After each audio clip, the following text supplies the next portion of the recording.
सा गरजे हम, सावन सा बरसे हम, सूरज सा चमके हम, स्कूल चले हम। वेलकम क्लास 8 के बच्चों, हम पढ़ रहे थे क्वेश्चन था हमारा effect of deforestation on the following, यानी डिफॉरेस्टेशन का असर किस किस चीज़ पर पड़ता है। इसमें हमने वाइल्ड एनिमल्स पढ़ लिया है, इन्वायरमेंट भी पढ़ लिया है, विलेज भी पढ़ लिया और सिटीज़ भी पढ़ लिया है। लास्ट हमारे पास बचते हैं दो पार्ट्स, एक है अर्थ और दूसरा है द नेक्स्ट जनरेशन। अर्थ देखेंगे आप, deforestation has converted fertile land into deserts. कहता है कि जंगलों के कटाव की वजह से, पेड़ों के कटाव की वजह से जो जरखेज़ ज़मीन है वो बंजर में तब्दील हो गई है, रेगिस्तान में तब्दील हो गई है। The natural calamities like floods and droughts are also the result of deforestation. और ये जो कुदरती तूफान आ रहे हैं, जैसे फ्लड्स आ रहे हैं या सूखा पड़ रहा है, ये भी डिफॉरेस्टेशन की ही एक वजह है। The climate of earth has been changed due to deforestation. और जो ज़मीन का मौसम है ये भी चेंज हो गया है, तब्दील हो गया है। किसकी वजह से? जंगलों के कटाव की वजह से, यानी पेड़ों के कटाव की वजह से, डिफॉरेस्टेशन की वजह से। तो अर्थ पर जो डिफॉरेस्टेशन का असर है वो बहुत ज़्यादा हो गया है। कैसे?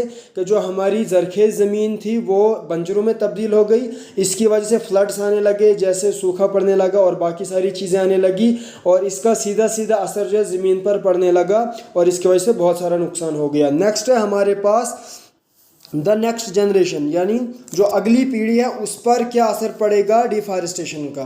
Deforestation has affected our climate very much. Deforestation की वजह से हमारी ज़मीन का जो मौसम है उस पर बहुत ज़्यादा असर पड़ा है। Many species are at the verge of extinction, और इसमें बहुत सारी स्पीशीज़ जो हैं वो ख़त्म होने की दहन पर हैं बिकॉज ऑफ डिफॉरेस्टेशन। किसकी वजह से? सिर्फ़ और सिर्फ डिफॉरेस्टेशन की वजह से, यानी जंगलों के और पेड़ों के कटाव की वजह से बहुत सारी जो स्पीशीज़ हैं जानवरों की वो ख़त्म होने की कगार पे हैं। And some species are already extinct, और कुछ जो है ऑलरेडी ख़त्म हो चुकी हैं। The next generation may not be able to see many attractive fauna and flora. और जो आने वाली पीढ़ी है वो कई तरह की अच्छी अच्छी चीज़ें नहीं देख सकती है। It may be suffer from the effects of global warming and no fuel and no paper etcetera. और हो सकता है उसे ग्लोबल वार्मिंग की से जूझना पड़े, यानी ग्लोबल वार्मिंग से गुजरना पड़े, और ना ही तो उनके पास कोई ज़्यादा तेल होगा, फ्यूल ईंधन वगैरह उनके पास कुछ नहीं होगा, और ना ही तो उनके पास पेपर होगा। तो नेक्स्ट जनरेशन पर भी इसका बहुत ज़्यादा असर पड़ता है, यानी क्योंकि जब आज ही हम ख़त्म कर देंगे पेड़ों को तो आगे चलकर ना ही तो उन्हें फ्यूल होगा, ना ही तो उनके पास ईंधन होगा, और ना ही कोई पेपर होगा उनके पास। तो इस तरीके से हमने जो डिफॉरेस्टेशन का इफ़ेक्ट था वो हमने ख़त्म कर लिया है। तो इसके अलावा जो भी हमारे पास बचेगा वो हम कल पढ़ेंगे। अब आप इसको पढ़ेंगे और मुझे होमवर्क सेंड करेंगे। थैंक्स।